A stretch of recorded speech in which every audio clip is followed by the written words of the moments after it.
नमस्कार मित्रांनो, मी दिगंबर कुलकर्णी त्रिबोध मणिमंत्राच्या यूट्यूब चॅनलवर आपलं मनपूर्वक स्वागत करतो. कशी झाली दिवाळी? आनंदात ना? मजेत? आपण सर्वजण आनंदी निरोगी असाल अशी अपेक्षा करतो आणि आपला आवडता कार्यक्रम शेअर मार्केटचा लेखाजोखा चालू करू. पहिल्या भागात आपण पाहणार आहोत मागील आठवड्यात आपण जे बँक निफ्टी आणि निफ्टीच्या लेवल दिल्या होत्या त्यानं कशा पद्धतीनं काम केलं. जे तीन छानसे दिवाळीसाठी तीन स्टॉक सुचवले होते त्यांनी कशा पद्धतीनं परफॉर्मन्स केलं होतं. तर दुसऱ्या भागात आपण पाहणार आहोत पुढील आठवड्याची कशी दिशा राहील. निफ्टीच्या आणि बँक निफ्टीच्या सपोर्ट आणि रेजिस्टन्सच्या काय लेवल राहतील. सोबतच तीन छानसे असे स्टॉक आपल्यासाठी या आठवड्यासाठी घेऊन आलो आहे. आणि जाता जाता पुढील आठवड्यातल्या महत्त्वाच्या काही घडामोडी हे आपण या व्हिडिओमध्ये पाहणार आहोत. चला तर मग मित्रांनो चालू करूया. बघूया मागील 4 दिवसाच्या ट्रेडिंगच्या आठवड्यामध्ये काय झालं. आपण ज्या बँक निफ्टी आणि निफ्टीच्या लेवल दिल्या होत्या, सर्वप्रथम आपण निफ्टीचं जाणून घेऊया. मंगळवारी मार्केटनं आपली निफ्टीची पहिली रेजिस्टन्सची लेवल पार केली, सस्टेन पण केली. दुसऱ्या लेवलकडे त्यानं घोडदौड केली पण दुसऱ्या लेवलपासून तो जवळच थांबला. बुधवारी पण ती लेवल तो पार करू शकला नाही. आणि गुरुवारी जसं मी माझ्या टेलिग्रामच्या चॅनलला आपल्याला अपडेट केलं होतं की वन वे चालत आलेली तेजी आणि असलेली विकली एक्सपायरी याच्यामुळं कुठेतरी प्रॉफिट बुकिंग येणं हे अपेक्षित होतं. आणि त्या पद्धतीनं गुरुवारी मार्केटनं वरून मोठ्या प्रमाणात सेलिंग प्रेशर आलं व आपली जी निफ्टीची लेवल होती सपोर्टची 12,740 तिथपर्यंत ती खाली आली. शेवटी क्लोजिंगला थोडीशी रिकव्हरी दिली.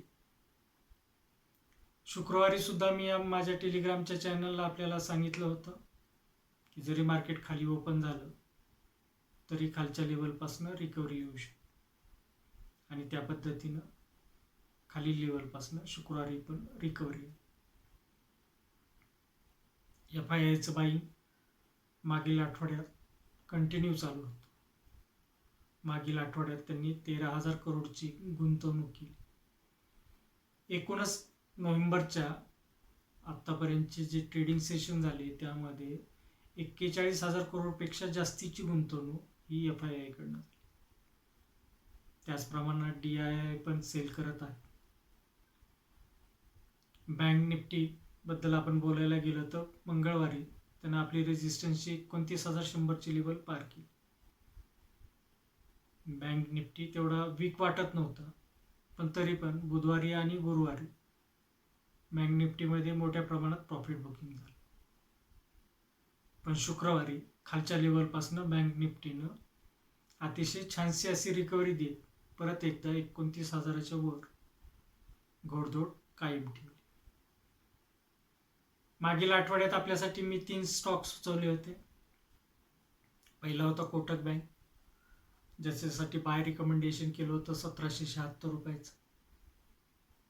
मंगळवारी पहिल्याच ट्रेडिंग सेशनमध्ये त्यांना पहिलं टार्गेट अचीव केलं, दुसरं पण टार्गेट अचीव केलं आणि बुधवारी तिसरं पण टार्गेट अचीव करत त्याही पुढे घोडदौड त्यानं कायम ठेवत 1896 रुपयाचा शुक्रवारी हाय लावला.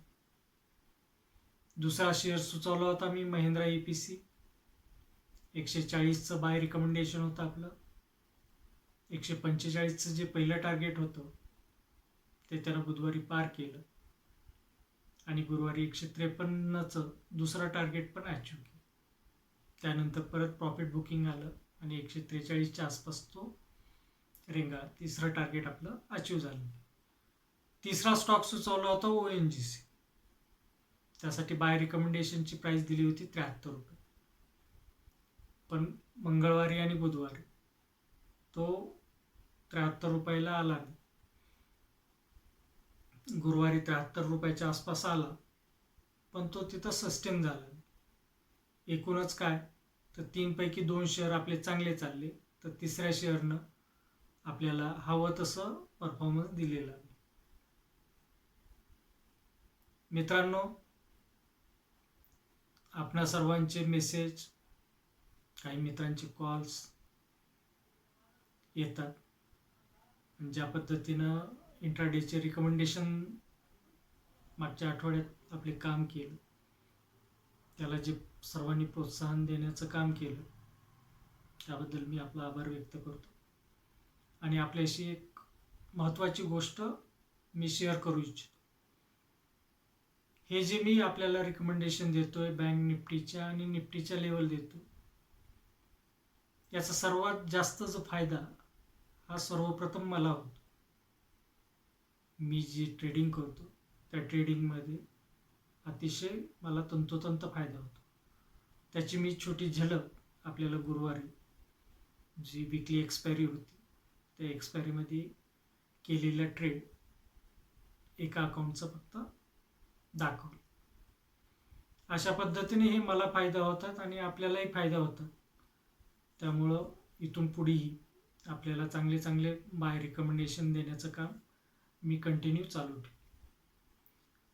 काही मित्रांची तक्रार होती की टार्गेट हिट झाल्याचं सांगितलं जातं, पण गुरुवारी आणि गुरुवारी विकली एक्सपायरी असल्यामुळं, त्यात बिझी असल्यामुळं व शुक्रवारी पण ट्रेडिंगसाठी खूप चांगल्या संधी होती, त्यामुळं मी अपडेट देऊ शकलो नाही. पण आपले जसे इंट्राडेचे स्टॉक ICICI बँक दोन्हीही टार्गेट त्यांना अचीव केले. मदरसोमी इंट्राडेमध्ये 3ही लेवल त्यांना सक्सेसफुली पार केले. टाटा मोटर आपण ज्या दिवशी इंट्राडेसाठी रिकमेंड केला होता त्या दिवशी दोन्ही लेवल त्यानं पार केले आणि पुढच्या दिवशीही त्याचा परफॉर्मन्स चालत राहून 170च्या आसपास तो गेला. शुक्रवारी आपल्यासाठी दिलेलं रिकमेंडेशन होतं विप्रोचं, त्यानंही पहिलं टार्गेट अचीव केलं, जास्त परफॉर्मन्स करू शकला नाही. अशा पद्धतीनं इंट्राडेची जे काही रिकमेंडेशन दिले ते पण अतिशय अभ्यासपूर्वक दिलेली आहेत आणि ज्यांनी आपल्याला आणि मला स्वतः ₹2 कमवून दिलेले आहे. मित्रांनो, आता जाणून घेऊया पुढील आठवडा कसा राहतो.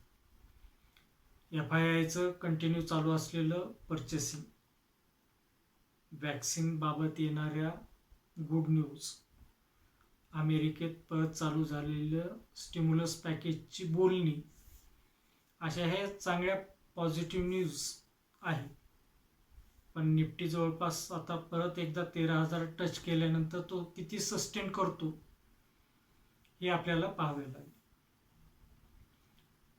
आगामी आठवड्यासाठी मी आपल्याला रेझिस्टन्सच्या आणि सपोर्टच्या निफ्टीच्या लेवल आधी सांगतो. निफ्टीनं शुक्रवारचा जो क्लोज दिला तो 12,859 रुपयाचा क्लोज होता. निफ्टीसाठी सोमवारी व पुढील आठवड्यासाठी पहिला रेझिस्टन्स हा 12,930चा राहील. तो जर सस्टेन केला तर त्याची घोडदौड ही 13,000च्या वर असेल. त्यामुळे दुसरा रेझिस्टन्स हा 13,050चा असेल. आणि तिथं जर प्रॉफिट बुकिंग नाही आलं तर तो आपल्याला 13,140 या लेवलपर्यंत गेलेला पण दिसू शकतो. खालच्या लेवलला सपोर्ट बघायला गेलं तर जो मागील आठवड्याचा सपोर्ट होता 12,740, त्यानंतरचा दुसरा सपोर्ट हा 12,630 आणि तो ब्रेक केल्यानंतर तिसरा सपोर्ट हा 12,500चा दिसतो. पुढील आठवड्यात मार्केट दोन्हीकडेही मुवमेंट करण्याची शक्यता आहे. वर गेल्यानंतर प्रॉफिट बुकिंग येण्याची पण शक्यता आहे आणि खाली आल्यानंतर FIIनं जोपर्यंत मोठ्या प्रमाणात सेलिंग करत नाही तोपर्यंत खाली आल्यानंतर खरेदीच्या संध्या तुमच्या माझ्यासारखे इन्व्हेस्टर शोधत असतात. त्यामुळे मार्केट खालच्या लेवलपासून पण रिकवर होऊ शकतो. आता आपण पाहूया बँक निफ्टीच्या लेवल काय राहील. बँक निफ्टीनं शुक्रवारचा जो क्लोजिंग दिला आहे तो 29,236चा दिला, अतिशय छान दिलेला. त्याचा पहिला रेझिस्टन्स दिसतो तो 29,900चा. दुसरा रेझिस्टन्स हा 30,400 रुपयाचा. तर तिसरा रेजिस्टन्स हा 31,030 रुपयाचा आहे. खालच्या लेवलला आपण सपोर्ट बघायला गेलं तर पहिला सपोर्ट हा 28,700चा आहे. मागच्या आठवड्यात सुद्धा तो सस्टेन केला, एकदा ब्रेक केला, पण ब्रेक करून तो परत रिकवर होऊन 28,700चा चांगला स्ट्रॉंग सपोर्ट त्याने घेतला. जर तो सपोर्ट तोडला पुढील आठवड्यात तर 28,200चा हा दुसरा सपोर्ट आहे आणि तिसरा सपोर्ट हा 27,900चा आहे. मित्रांनो, आता 3 छानसे स्टॉक पुढील आठवड्यासाठी आपल्यासमोर सादर करा. पहिला स्टॉक आहे अमर राजा बॅटरी. त्यासाठी बाय रिकमेंडेशन करत आहे 860 रुपयाचं. स्टॉप लॉस ट्रेडिंग करताना नेहमी स्टॉप लॉस यूज करणं खूप गरजेचं असतं. ज्यावेळेस आपली बाईंग प्राईस आली त्याच वेळेला आपण ठरवायचं की याला स्टॉप लॉस लावायचा. जरी मार्केटमध्ये मोठ्या प्रमाणात अतिशय धाडकन जरी मार्केट पडलं तरी आपलं होणारं नुकसान हे लिमिटेड राहतं. त्यामुळे स्टॉप लॉस लावायला बिलकुल घाबरू नका आणि स्टॉप लॉस शिवाय ट्रेडिंग करू नका. अमर राजा बॅटरीचं टार्गेट 876 रुपये पहिलं टार्गेट आहे, दुसरं टार्गेट हे 896 रुपयाचं आणि तिसरं टार्गेट हे 910 रुपयाचं. दुसरा स्टॉक आपल्यासाठी घेऊन आलोय अशोक लेलँड. त्यासाठी मी बाय रिकमेंडेशन करत आहे 91 रुपयाचं आणि त्यासाठी स्टॉप लॉस आहे 81 रुपयाचं. त्याचं जे पहिलं टार्गेट आहे 94 रुपये, दुसरं टार्गेट 97 रुपये आणि तिसरं टार्गेट हे 101 रुपयाचं आहे. तिसरा स्टॉक बँकिंगमधला ॲक्सिस बँक. त्यासाठी बाय रिकमेंडेशन करतोय मी 607 रुपयाचं. स्टॉप लॉस आहे 581 रुपयाचा आणि त्याचे जे टार्गेट आहे पहिलं टार्गेट 626 रुपये, दुसरं टार्गेट 639 रुपये आणि तिसरं टार्गेट हे 650 प्लस राहील अशी आशा. मित्रांनो, जाता जाता आपण पाहूया की पुढील आठवड्यात काय महत्त्वाच्या गोष्टीकडे आपण लक्ष दिलं पाहिजे.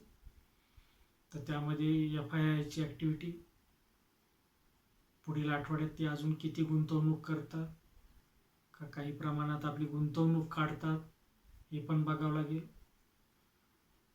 अमेरिकेत स्टिम्युलस पॅकेजची परत चालू झालेली बोलणी ही कोणत्या स्वरूपात पुढे वाटचाल करते हे पाहणं पण महत्त्वाचं राहील.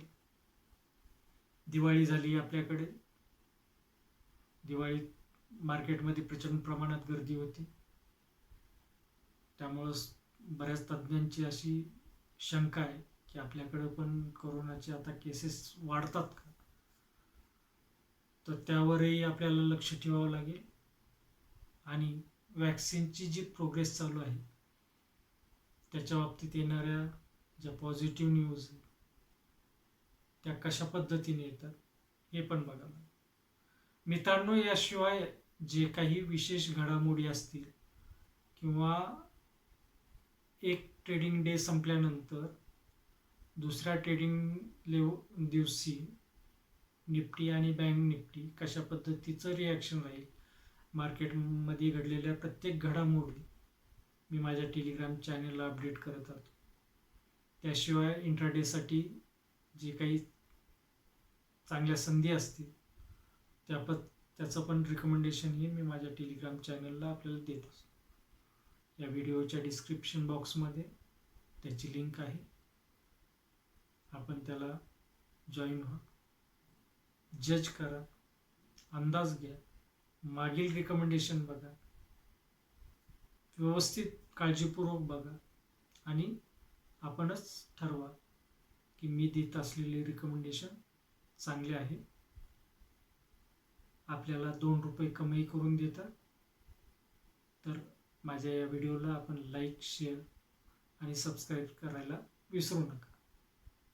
मित्रांनो, हे देत असलेले रिकमेंडेशन हे केवळ माझे वैयक्तिक विचार आहे. आपण आपल्या तज्ज्ञांचा सल्ला घेऊ शकता. तज्ज्ञांचा सल्ला मसलतीनं आपण ट्रेड केलेलं कधीही उत्तम. तर आता निरोप घेतो. धन्यवाद.